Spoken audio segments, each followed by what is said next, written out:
Halo teman-teman. Nah, di sini saya akan menjelaskan tentang penerapan bangun datar, bangun ruang, dan geometri dalam kehidupan sehari-hari. Nah, pasti kalian sudah tahu apa itu geometri. Nah, geometri adalah ilmu ukur atau ilmu bangun yang merupakan cabang dari matematika yang bersangkutan dengan pernyataan bentuk, ukuran, posisi, dan sifat ruang. Nah, dalam kehidupan sehari-hari, banyak sekali yang dapat kita temukan. Di antaranya yaitu ada almari. Nah, tahukah kamu almari itu berbentuk apa? Ya, benar, almari itu berbentuk balok. Nah, kalian pasti tahu jika balok itu pasti mempunyai bangun datar yang berbentuk persegi panjang. Nah, benar ya Kak, jadi balok itu mempunyai bangun datar yang bentuknya persegi panjang. Nah, maka dari itu almari termasuk dalam penerapan geometri dalam kehidupan sehari-hari. Nah, untuk lebih jelasnya mengenai bangun ruang balok, mari kita simak video berikut ini.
Bentuk-bentuk geometri.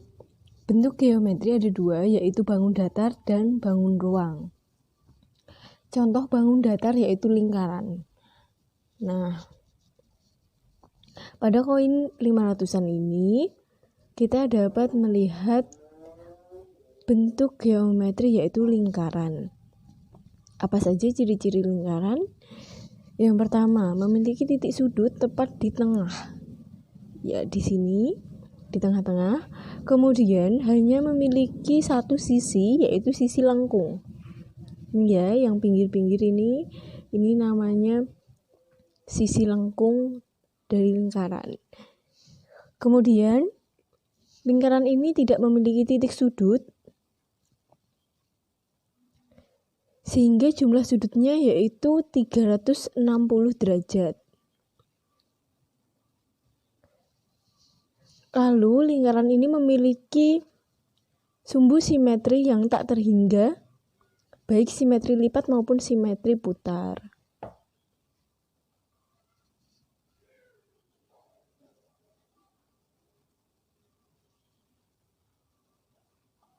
Kemudian bentuk geometri yang kedua yaitu bangun ruang. Nah, saya beri contoh yaitu bangun ruang tabung. Ini adalah kaleng biskuit. Nah, di sini ada tutup kaleng yang berbentuk lingkaran, kemudian ada selimutnya. Selimutnya ini jika dibuka bentuknya yaitu persegi panjang, kemudian ada alasnya yang berbentuk lingkaran juga. Sehingga kaleng biskuit ini bisa disebut sebagai bentuk geometri bangun ruang tabung.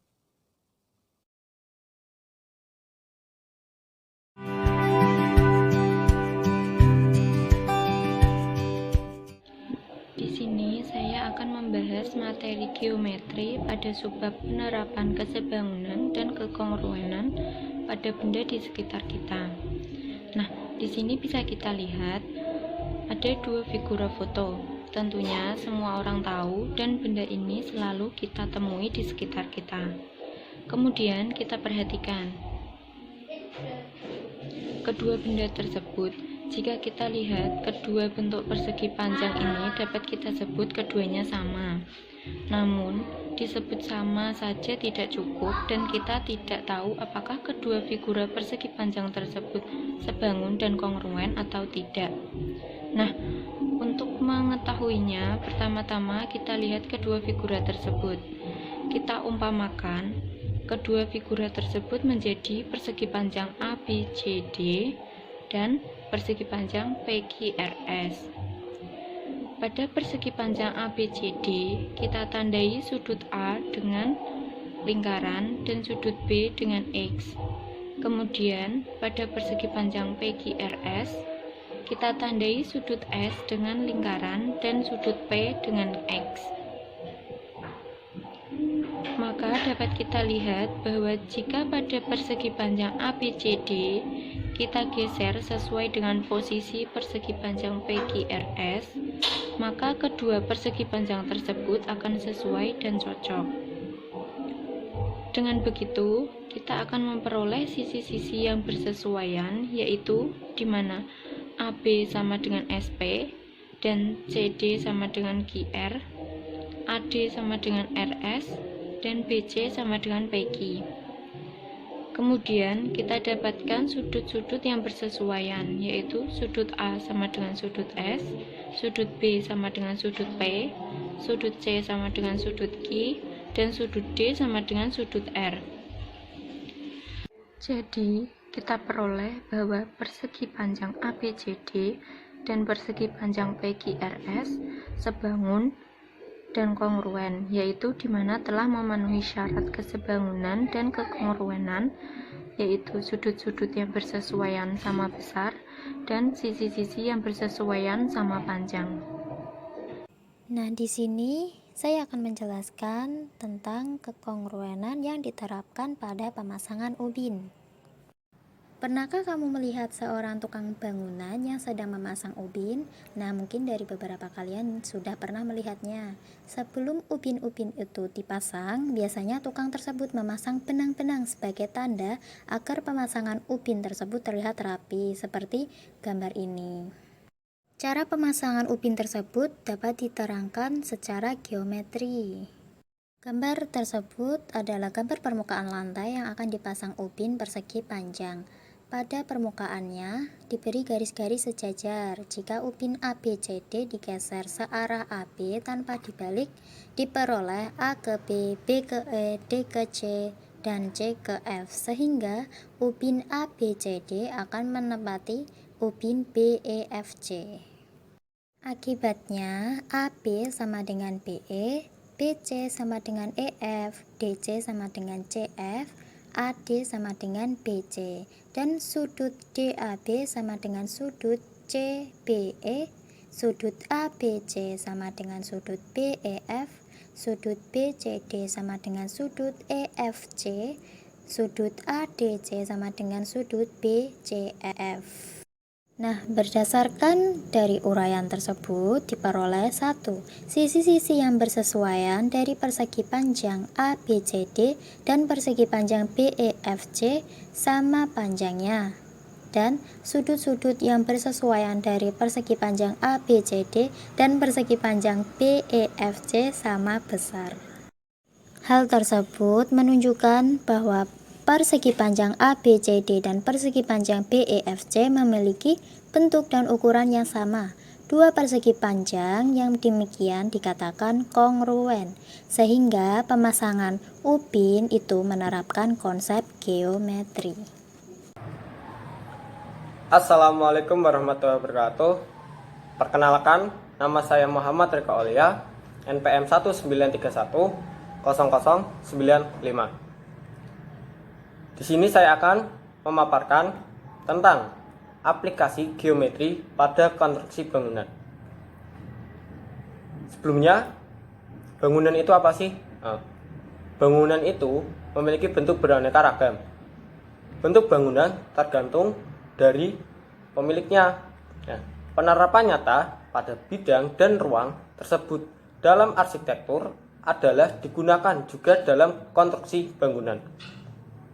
Setelah desain dari rancangan dibangun atau dibuat yang akan didirikan, maka selanjutnya adalah pendirian bangunan tersebut dengan skala yang telah ditentukan.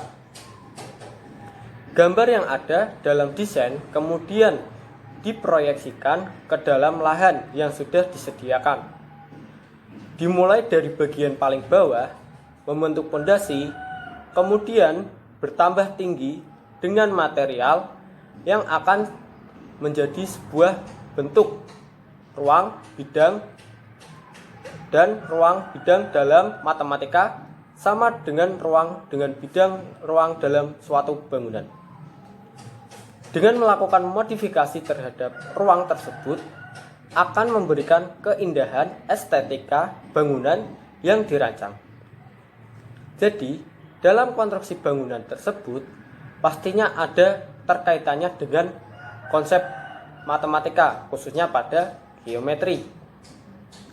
Nanti pada konstruksi bangunan pasti ada yang kaitannya dengan volume, luas, kemudian kekongruen dan kesebangunan, dan masih banyak lagi.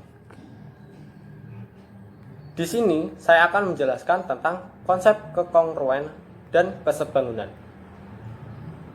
Jika terdapat dua benda yang memiliki bentuk sama tetapi ukurannya berbeda, dapat dikatakan bahwa kedua benda tersebut sebangun. Jika terdapat dua benda mempunyai bentuk dan ukuran yang sama, kedua benda tersebut dapat dikatakan kongruen. Nah, selanjutnya kita akan langsung ke tempatnya ya, untuk menunjukkan mana yang kongruen, mana yang kesebangunan. Oke? Siap? Ya. Nah, ini tempat yang saya eksplor ya teman-teman. Mari kita masuk ke dalam.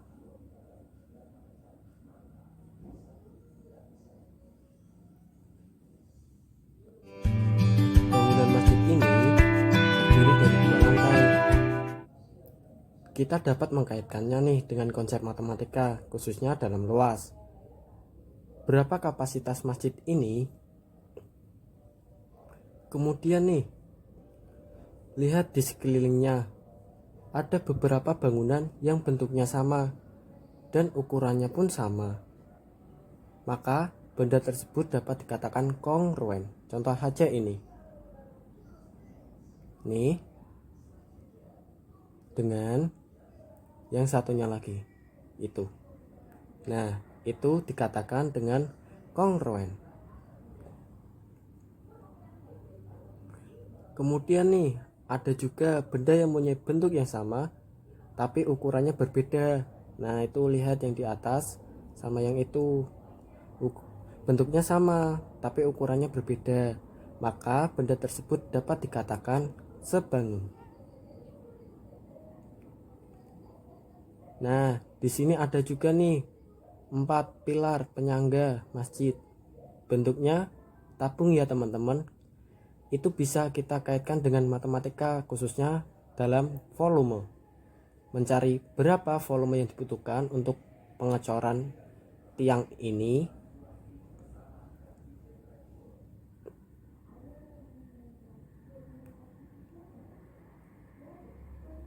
Tuh, masih banyak lagi tuh bentuk-bentuk bangunan yang bisa dikaitkan dengan matematika. Itu ada nantinya pintu yang bentuknya sama, ukurannya pun sama dengan yang ini. Nah, sebelah kanan dan kiri. Nah, ini pintu utamanya ya teman-teman.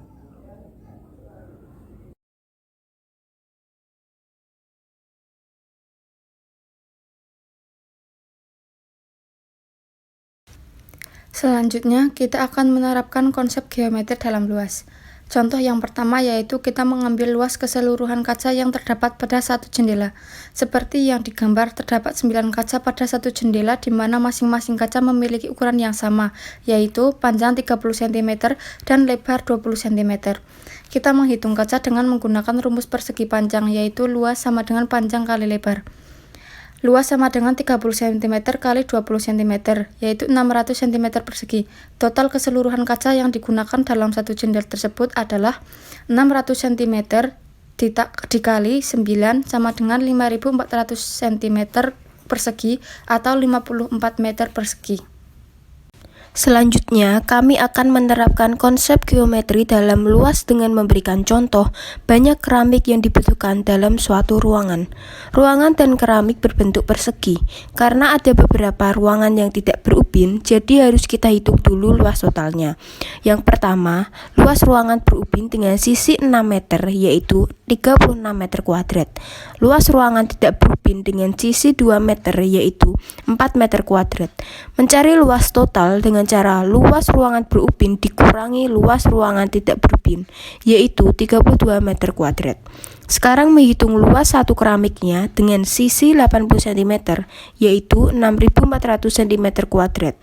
Dalam ruangan yang berubin, jumlah keramiknya yaitu 50. Jadi satu ruangan membutuhkan 50 keramik.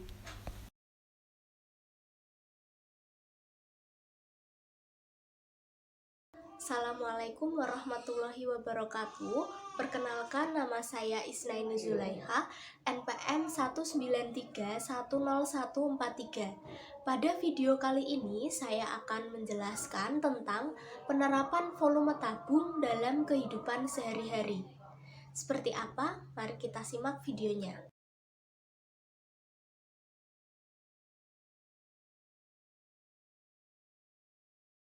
Selanjutnya, perhatikan contoh volume tabung dalam kehidupan sehari-hari, yaitu pada wastafel cuci tangan ini, berbentuk tabung. Coba teman-teman perhatikan gambar tabung di atas ini. Nah, tabung merupakan bangun ruang sisi lengkung yang memiliki bidang alas dan bidang atas, berbentuk lingkaran yang sejajar dan kongruen, serta bidang samping yang disebut selimut tabung, berbentuk persegi panjang. Nah, unsur-unsur tabung. Tabung memiliki alas dan tutup yang sejajar. Yang kedua, banyaknya sisi ada 3 buah. Sisi datar berjumlah 2 buah, yaitu sisi bagian atap atau bagian atas dan sisi bagian alas atau bagian bawah. Nah, yang kedua ada sisi lengkung berjumlah 1 buah. Dan yang terakhir, banyaknya rusuk ada 2 buah, yaitu rusuk lengkung berjumlah 2 buah. Selanjutnya, kita akan membahas tentang volume tabung. Tabung merupakan prisma tegak yang alasnya berbentuk lingkaran. Dengan demikian, volume tabung sama dengan volume prisma. Maka, volume tabung sama dengan luas alas dikali tinggi, sama dengan luas lingkaran dikali tinggi, sama dengan Pi kali R kali R kali T, atau Pi R kuadrat kali T. Jadi dapat kita simpulkan bahwa volume tabung sama dengan Pi R kuadrat kali T. Berikut ini contoh soal penerapan volume tabung dalam kehidupan sehari-hari, yaitu pada wastafel cuci tangan. Nah, sebuah wastafel cuci tangan dengan diameter 50 cm dan tinggi 98 cm penuh berisi air. Kemudian air dikeluarkan melalui keran. Jika keran dapat mengeluarkan air 2,5 liter per menit, tentukanlah lamanya air akan habis dari dalam wastafel. Kita gunakan Pi sama dengan 22/7. Sebelumnya kita sudah pelajari bahwa rumus volume tabung sama dengan Pi R kuadrat kali T. Maka penyelesaiannya, volume wastafel sama dengan 22/7 dikali dengan jari-jarinya, yaitu 25 cm, dikali 25 cm dikali tinggi dari wastafel, yaitu 98 cm. Maka hasilnya 1.092.500 cm3, sama dengan 192,5 liter. Maka lamanya air akan habis dari dalam wastafel adalah 192,5 liter dibagi 2,5 liter. Hasilnya sama dengan 77 menit. Assalamualaikum warahmatullahi wabarakatuh. Perkenalkan, nama saya Anissa Nur Fitriani, NBM 193101120. Pada video ini saya akan menjelaskan tentang volume bola pada kehidupan sehari-hari. Apa itu bangun ruang bola? Bangun ruang bola memiliki pengertian yaitu salah satu bangun ruang sisi lengkung yang tersusun dari tak terhingga banyaknya lingkaran yang berpusat di satu titik, yaitu titik pusat bola. Selanjutnya, perhatikan beberapa contoh penerapan bola dalam kehidupan sehari-hari. Terdapat banyak sekali contoh penerapan volume bola pada kehidupan sehari-hari. Salah satunya yaitu yang saya pegang. Ini adalah bola sepak. Untuk selanjutnya, perhatikan gambar bola pada gambar di samping. Gambar di samping ini memperlihatkan karakteristik atau ciri-ciri bola yang membedakan dengan bangun ruang lainnya. Yang pertama, bangun ruang bola hanya memiliki satu sisi. Yang kedua, bola tidak memiliki rusuk. Yang ketiga, pada gambar di samping ini terdapat tulisan R, di mana R diartikan sebagai jari-jari. Pengertian jari-jari itu sendiri dalam bola yaitu menghubungkan titik pusat bola dengan titik pada permukaan bola. Yang keempat, ruang garis yang menghubungkan dua titik pada bola disebut tali busur bola. Untuk yang selanjutnya yaitu rumus volume bola. Pada gambar di samping, jari-jari bola ditunjukkan oleh ruas garis OA. Untuk titik pusat bola ditunjukkan oleh titik O, dan titik A terletak pada permukaan bola. Rumus volume bola yaitu 4/3 kali Pi kali R pangkat 3. Selanjutnya yaitu contoh soal volume bola. Terdapat suatu bola dengan jari-jari 21 cm. Tentukan luas permukaan dan volume bola tersebut. Gunakan Pi sama dengan 22/7. Pembahasan. Diketahui R atau jari-jari yaitu 21 cm. Maka luas permukaannya yaitu 4 kali Pi kali R pangkat 2 sama dengan 4 kali 22/7 kali 21 cm kali 21 cm. Hasilnya yaitu 5.544 cm². Selanjutnya yaitu volume. 4/3 kali Pi kali R pangkat 3 sama dengan 4/3 kali 22/7 kali 21 pangkat 3. Hasilnya yaitu 38.808 cm3.